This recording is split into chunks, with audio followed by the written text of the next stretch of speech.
Well, anywhere you can come here also.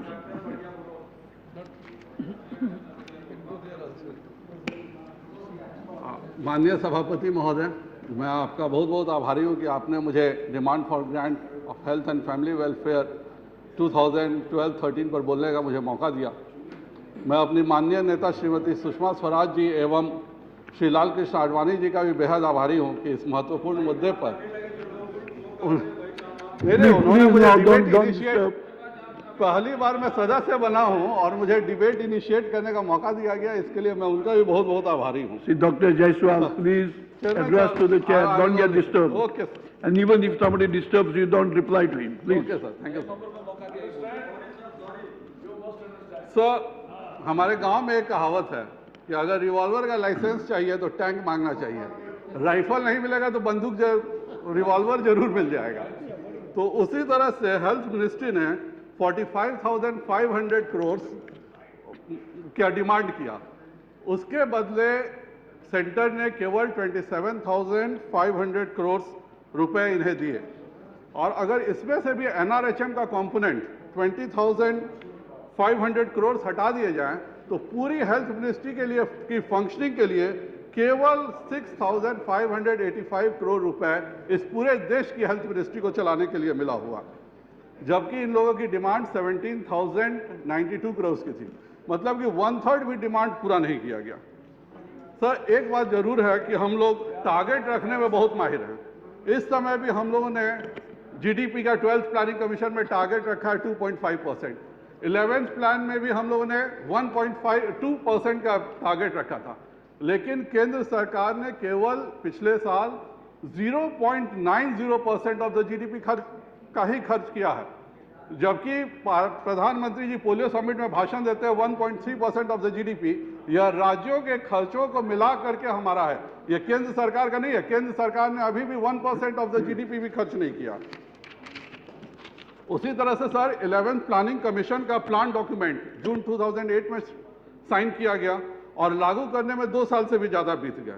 यही नहीं, 11th plan का sir mid term appraisal 4th year में हुआ, इसीलिए उस पर साइन तो है, कब क्या डेट है ये साइन नहीं किया गया।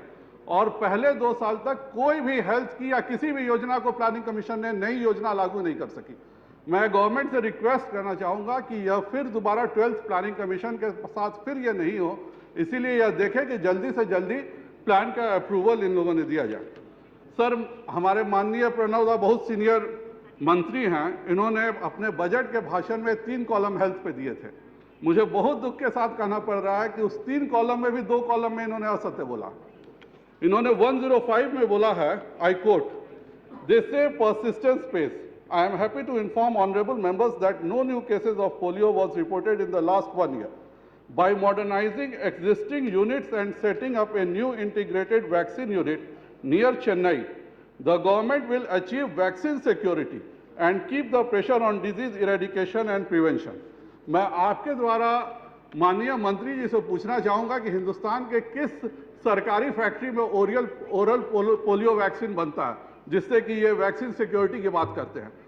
किसी भी सरकारी ये फैक्ट्री में ओरल पोलियो वैक्सीन नहीं बनती है, और जहां तक मेरा नॉलेज है हिंदुस्तान की कोई private firm oral polio vaccine नहीं बनाती है। सिंपली वो लोग बल्क ड्रग को लाते हैं और छोटे वायल्स में कन्वर्ट करते हैं और इस तरह से करके वो लोग सप्लाई करते हैं और हम वैक्सीन सिक्योरिटी की बात करते हैं। उसी तरह से 106 पर उन्होंने ठीक कहा, फिर 107 में उन्होंने कहा है कि I quote, national urban health mission is being launched to encompass the primary health care needs of people in the urban area, unquote. Sir, इस देश में 9 करोड़ लोग झुग्गी झोपड़ियों में शहरों में रहते हैं और इनका हेल्थ पैरामीटर गांव के भी लोगों से ज़्यादा खराब है। एटलीस्ट गांव में साफ हवा तो मिलती है, लेकिन शहरों में वो भी नहीं मिलती है। लेकिन इन सब की चिंता किया माननीय प्रणव दा ने। हमारे हेल्थ मिनिस्टर ने भी इसके लिए 4,095 करोड़ की डिमांड की थी।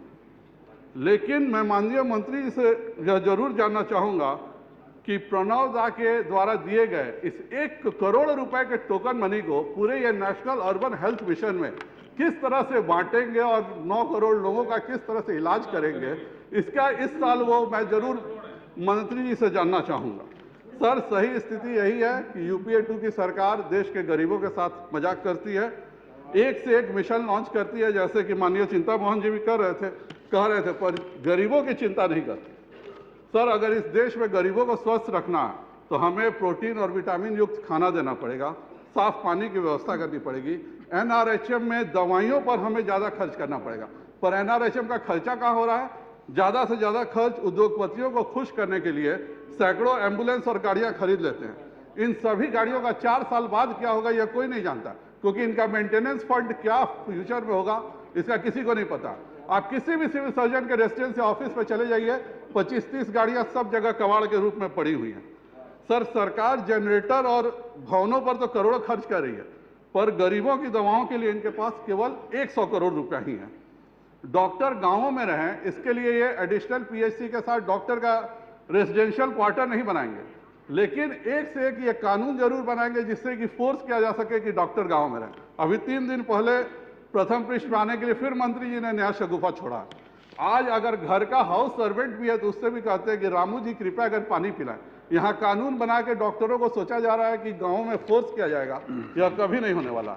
जिस तरह से चिंता मोहन जी कह रहे थे कि हम malaria eradication, kala-azar eradication, Japanese encephalitis eradication, filaria eradication, chikungunya eradication के नाम पे हम करोड़ों स्कीम्स बना रहे हैं, लेकिन हम इतना साधारण से चीज नहीं कर रहे कि सबों को क्लब करके इस देश से मच्छरों की मुक्ति हो जाए।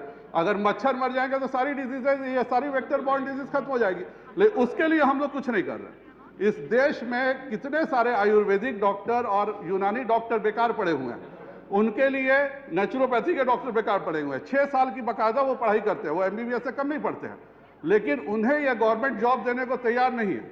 लेकिन डॉक्टरों की कमी का रोना रो करके ये लोग झोला छाप डॉक्टरों को लाने के लिए सरकार को बहुत ज्यादा इंटरेस्ट है। Sir Bihar government 3 medical college खोलने के लिए 5 सालों से यहाँ पे पेंडिंग डिमांड की हुई है। मेडिकल कॉलेज खोलने का परमिशन, ये तीनों गवर्नमेंट मेडिकल कॉलेज हैं जिसका परमिशन सेंट्रल गवर्नमेंट को देना, उसके लिए ये तैयार नहीं है देने को। लेकिन प्राइवेट मेडिकल कॉलेज किसी को खोलना हो तो परमिशन तुरंत मिल जाता है। सर जब एमसीआई की जो बात कर रहे थे अभी चिंता मोहन साहब, जब एमसीआई में भ्रष्ट लोग थे, तथाकथित भ्रष्ट लोग थे, तो 100 सदस्यों का ट्रैवलिंग कन्वीनियंस और sitting fees for BOG 6 crore 90 lakh था, और अब जो ये तथाकथित बहुत ईमानदार लोग आए हैं तो एक साल में ये खर्च 6 करोड़ से बढ़ के 10 करोड़ 56 लाख हो गया। ये पेज P30 में देख लें।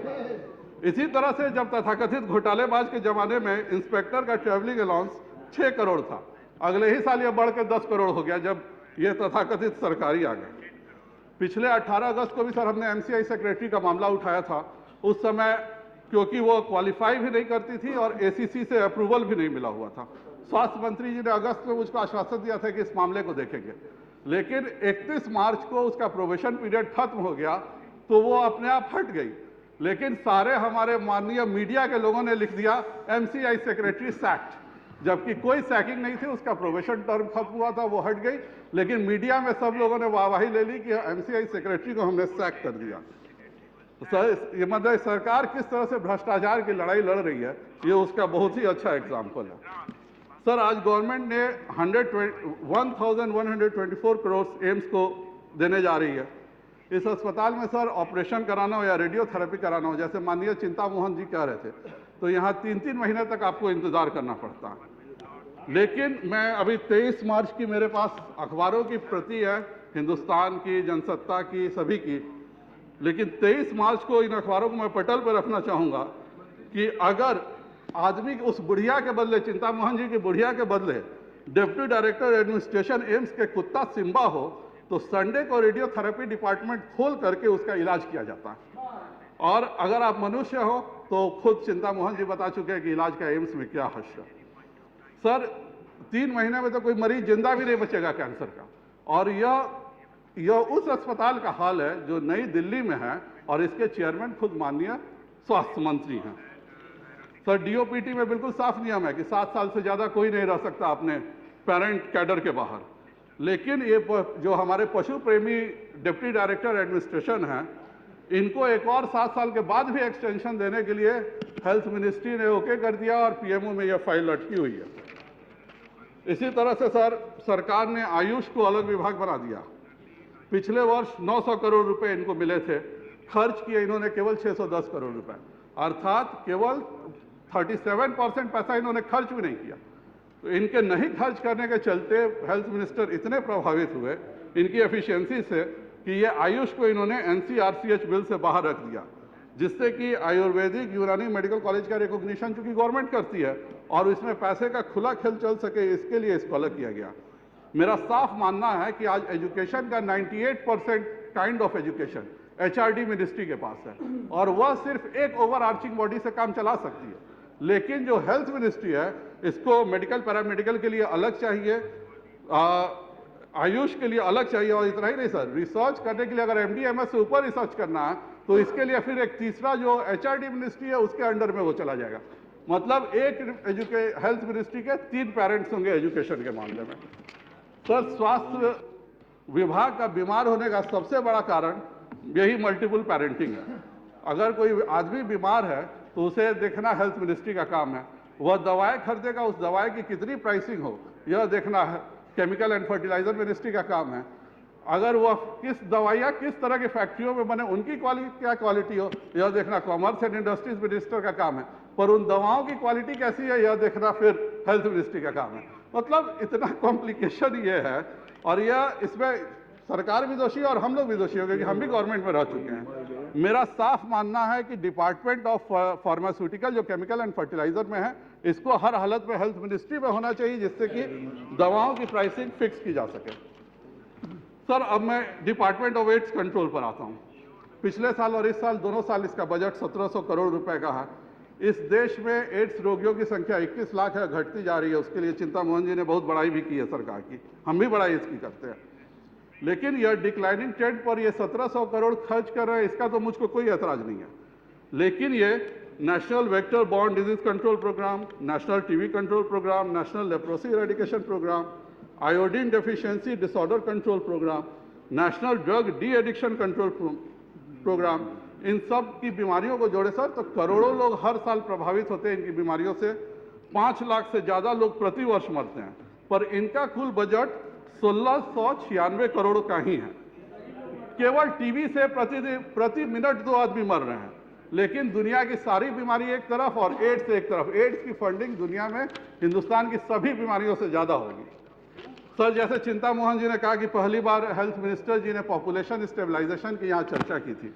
हम भी इनसे बहुत इम्प्रेस्ड हुए थे कि बहुत पॉपुलेशन स्टेबलाइजेशन का लोकसभा में अगस्त 2010 में चर्चा हुआ, बहुत भावपूर्ण भाषण भी दिए, और हमको लग रहा था कि कुछ ना कुछ ये पॉपुलेशन स्टेबलाइजेशन के लिए करेंगे, जैसे चिंता मोहन जी भी कह रहे थे कि कुछ करने जा रहे हैं।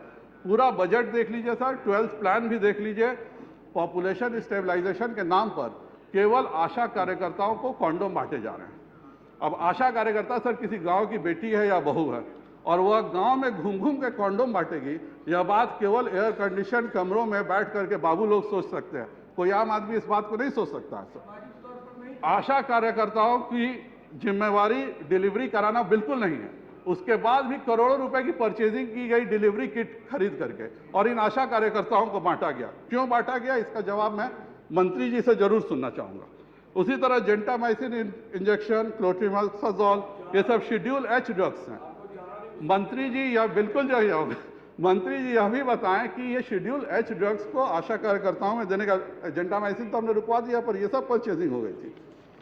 सर मेरा अनुरोध रहेगा कि हेल्थ मिनिस्ट्री की प्लानिंग करते हैं तो सिर्फ बाबुओं को नहीं बैठाएं, कुछ लोकसभा के जनप्रतिनिधियों को बैठाएं। हमारे लाल सिंह जी हैं, हुकुमदेव जी हैं, चिंता मोहन जी हैं। अगर जनप्रतिनिधियों को बैठाया जाए तो रूरल हेल्थ मिशन कैसे अच्छे से चल सकता है, इसके लिए पॉलिसी डिसाइड करने में बहुत ही अच्छा रहेगा। वैसे ही सर रिसर्च पे इंडियंस को गिनी पिग की तरह ट्रीट किया जाता है।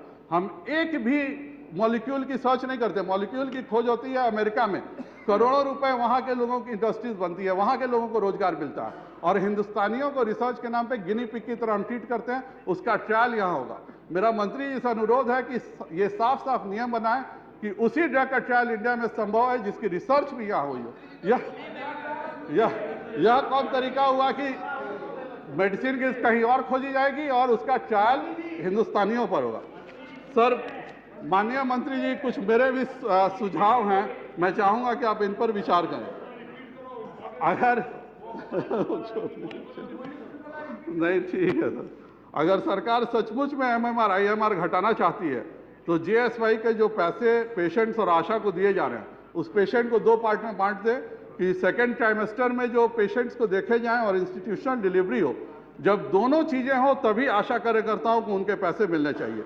इससे क्या होगा सर कि complicated cases anaemia second trimester में डिटेक्ट हो जाएगा और IMR और MMR में बिल्कुल तेजी से घटेगी।